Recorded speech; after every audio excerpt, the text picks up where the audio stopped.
We're picking up today in a sermon series we've been doing called Salvation History, looking at the whole story of the Bible and trying to look at how God unveils this plan to save the world.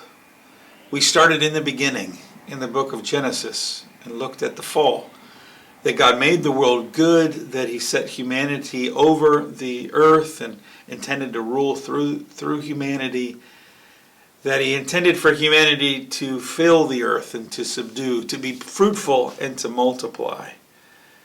But there was a problem, and we call that problem sin. We miss the mark. We fall short of everything God made for us to be and meant for us to be. So sin's not just the bad stuff that you do or the good stuff you fail to do.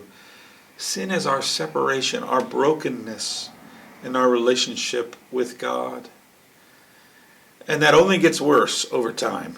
As Cain kills Abel, as humanity gets worse in groups. And the question is, what is God going to do to fix this problem? So he starts working out this plan, starting with a man named Abram, who would later be called Abraham. And even though Abraham is in his 70s, God says he's going to be a father of a great nation.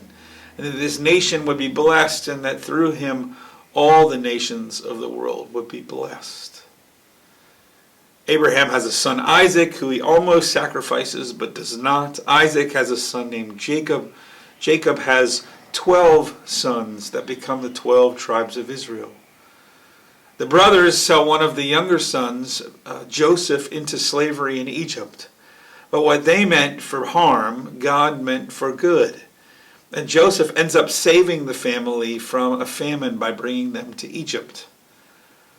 They stay in Egypt after that, and they are fruitful and multiply and grow. But a Pharaoh comes to power that doesn't know the story of Joseph. And he feels threatened by these people, so he forces them to be slaves, and he kills their firstborn children. And you got to wonder at that moment in the story, what's going on? I thought these were God's favored people. I thought they were meant to be blessed, and here they are in slavery. So God brings up a man named Moses, a spared child from that massacre, who leads the people out into the wilderness, and while there trains them how to be God's people. He builds the Ark of the Covenant. He sets up a tabernacle, a portable and temporary place where God's presence can dwell with humanity. You can see some of the fall is being undone in this movement, but still the people are sinful. They finally are led by a man named Joshua into the land, but once they take over the land, they're not faithful to God. They learn all kinds of things from the people that live there, including farming, but also all of the gods of the Canaanites. So God sets up these rulers, these leaders called judges, and it goes in a cycle where the people are good, and then a generation comes that does everything that's right in their own eyes.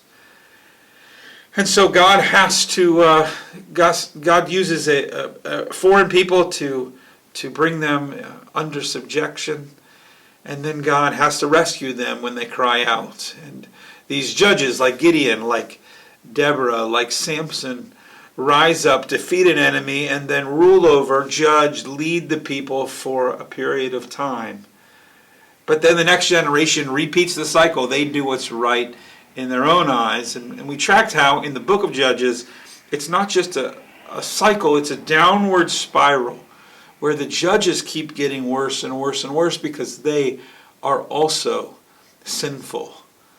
The problem of sin still remains.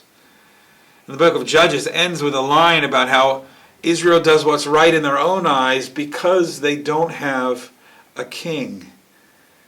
And we go to our sermon today to see whether the kings, the monarchy, will actually fix the problem of sin or not.